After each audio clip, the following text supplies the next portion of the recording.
Hi guys, welcome to Big Brown and Hairy. Something a little bit different for the next month or however long it's going to be going on for. This is actually our special show on Euro 2020, even though we're in 2021. But finally it's come round. Football extravaganza.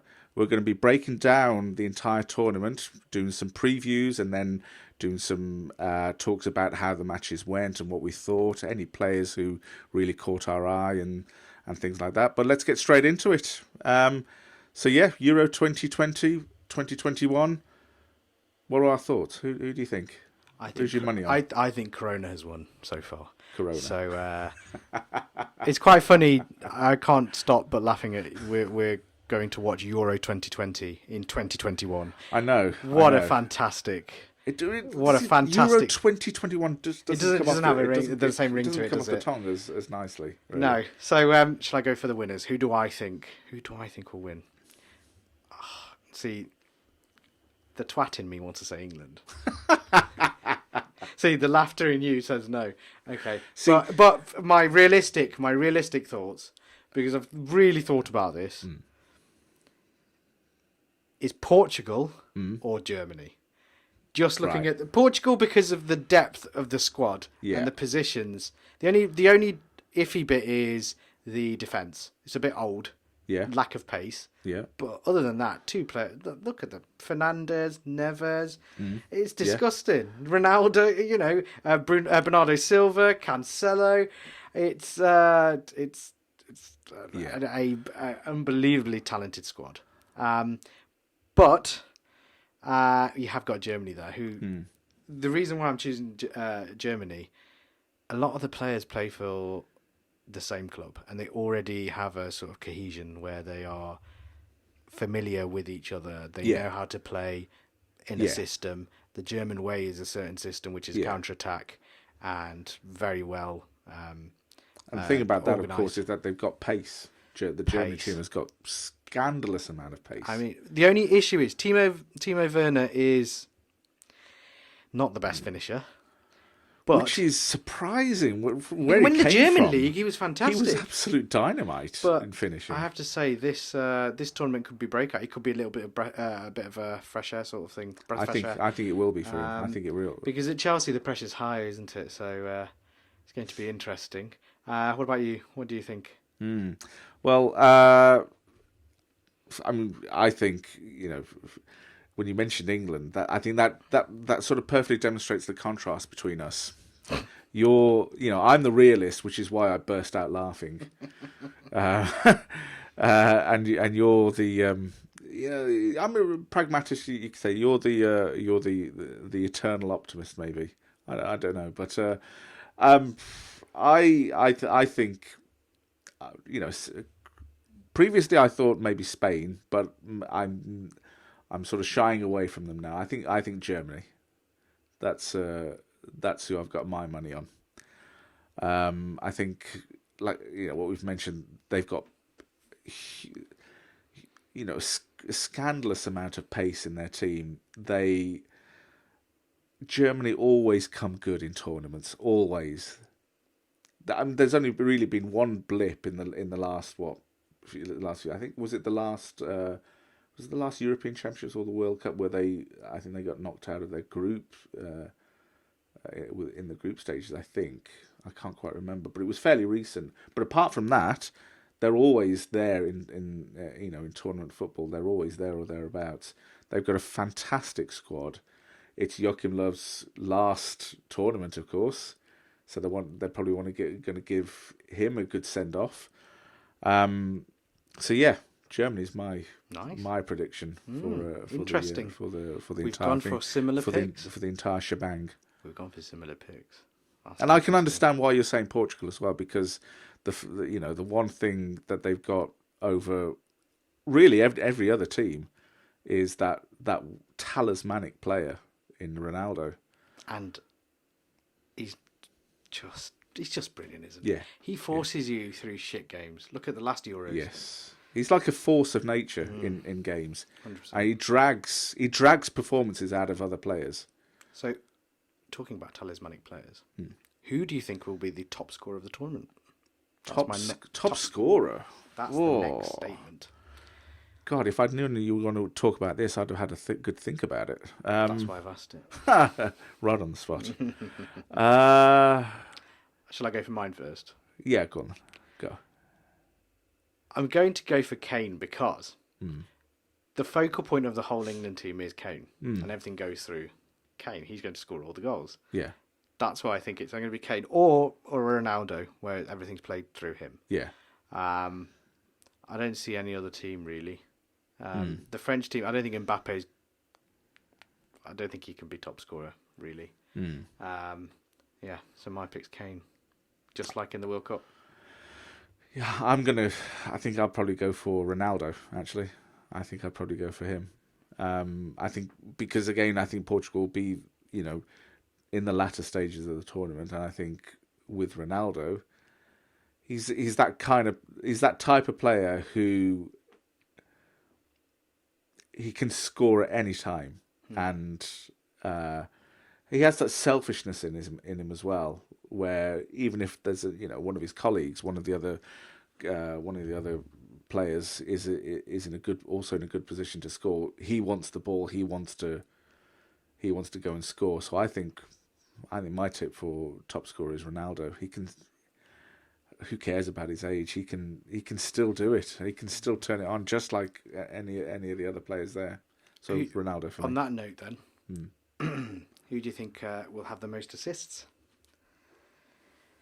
Who's going to be the midfield maestro?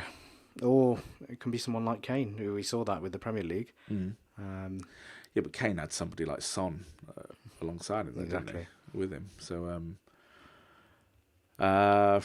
assists, it wouldn't surprise. Depending on how England go, somebody the likes of maybe someone like Foden could be a breakout star. I have to agree with you. I thought Foden in this tournament, he could be if England do well, and England doing well is heavily reliant on Gareth Southgate being a bit more attack minded as opposed to pragmatic, which he's going to be. Which he's a boring defender, and it's either going to be glorious, or Euro 96 all over again. Yeah. And Gareth Southgate is there to fail again. We just need three lines on our shirt. I probably wasn't going to go as that sort of. I've got put the knife straight into. We've naturally gone on to England. What do you think about their chances then? I think we laughed about it earlier.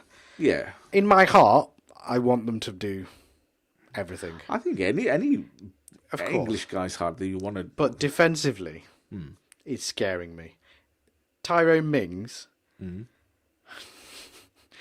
He's obviously going to play because Maguire. I know he's coming back to training today, 2 days before the actual game. Yeah. So he's not going to play. He's not going to play. He's not going to play. But Tyrone Mings, or in my opinion, I think we should play Walker as the centre back, the right centre back, and Stones as the left centre back, because they've already played together. Walker can play in the three centre backs. So why can't he play centre? Of course he can. He's big, tall, strong, quick. Stones needs that. They both play for Man City. It's a no-brainer. I'd go for Walker instead of Mings or Cody. They're just not experienced enough. Yeah. And Mings, if he plays, is going to break so many British hearts. And Aston Villa are not British hearts. English hearts. Sorry, English hearts. A lot of British hearts are going to sing to the fact I misspoke. I think it's a big decision. I'd rather play Walker, and he's pacey. Yeah. And he's strong, and then we can freeze up the right back, because obviously Trent was a easy one to say before he got injured, but I think Trippier goes in there now. Yeah. And I think the left back, Chilwell or Shaw really the choices. I think I'd as a United fan, obviously, but I think Shaw's. Let's take that away. I think Shaw's had a better season. As individually, he can put a ball in as well, crossing. Yeah. Chilwell's not bad, but I don't know. I think I prefer. I think Shaw's stronger. Yeah. Shaw's stronger. When he's had a much better every game that he played. Well, most of the games he played for United, he really had a positive influence going forward and defensively. Yeah. So that's all you can ask for from a fullback. Yeah. The midfield and up front is frightening, isn't it? For England? Yeah. I mean, the choice is insane. The midfield and up front. I don't know who he's going to play. Yeah, I mean, there's an argument to say that there's maybe too much choice, but on the flip side to that, it does mean that you'll have competition. They'll everybody will be pushing each other on to I want to play the next game, so I'm going to eke out that extra 5% in training and whatever, and so it does mean that they're going to push each other. But yeah, I have no idea. No idea. I wouldn't want to be Gareth Southgate in that respect. Trying to pick a midfield and a forward lineup from that. It's going to be interesting. Yeah, I mean, there's also an argument to say that the midfielders that we have, as a collection of midfielders, it's probably the best. If you're on paper, it's outrageous. Yeah, it's probably the best in the tournament. That's what I would say. But again, it's not just about names, is it? Yeah, exactly. It's about we've seen that with Croatia. Yeah, doesn't matter. It's about the players that can gel well and they can, having individual characters. Yeah. The only thing I'm seeing in this England team is unfortunately a lack of character. Yeah, it's whether or not they can turn it on when the pressure is on. And there's going to be pressure in tournament football. There's always pressure, and that's probably always been the problem with England for certainly in the last 20, 30 years. It's turning it on when the pressure is on and dealing with the occasion, and trusting yourselves, trusting each other, and playing. Yeah, because they can do it in club football when they've got all their international colleagues around them. Continental colleagues and South American colleagues around them. It's whether or not coming out of that bubble into the England bubble and then trusting each other to be able to do the same thing that they do week in, week out. No, I have to agree with you. But I'm positive rather than negative. Well, let's see after the first game on. You'll see our opinion on Sunday. So, just a little explanation. What are we going to be doing? It's going to be probably either both of us for English, of the England games, or the important games like the semis and finals and stuff like that, and the final group games where they've got 4 games on a day. We'll be doing it together. Some days we'll be doing it individually. So you might see me or you might see Tuffy going through the previous night's games. And then previewing the games the next day. So it's going to be an interesting one.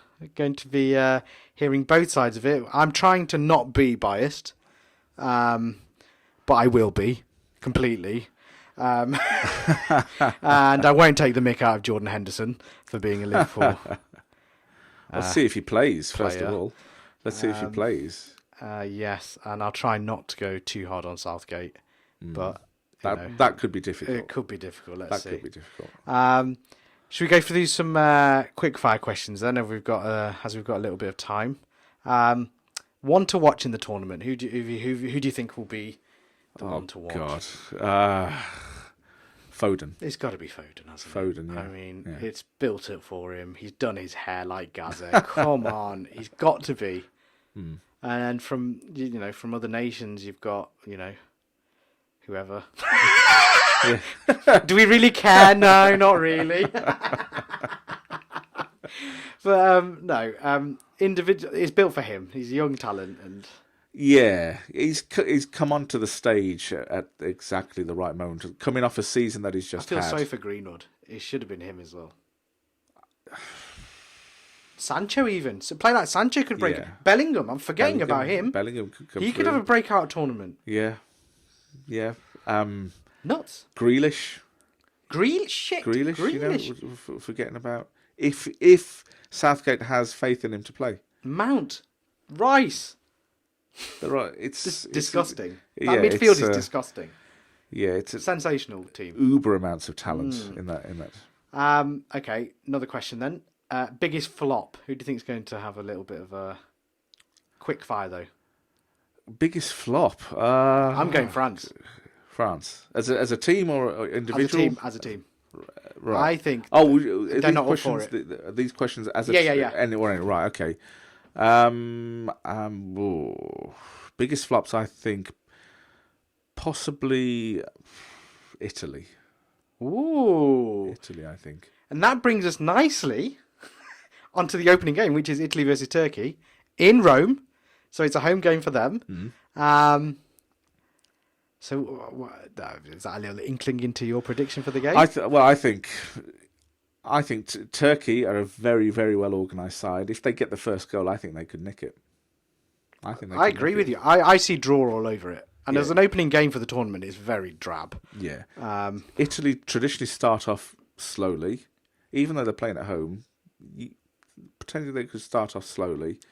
But on the flip side of that, Mancini is getting them to play a bit differently. It's not the previous sort of nick a goal and then hang on to it. But my concern is it's a very, very old team. Benucci and Chiellini as your defence is not brilliant. Yeah, and with the pace, look at just comparing against the English attacking team, attacking side, pace. It's got pace all over it, and that Italian team looks slow. Yes, and they don't have a Pirlo in there anymore who can control a game.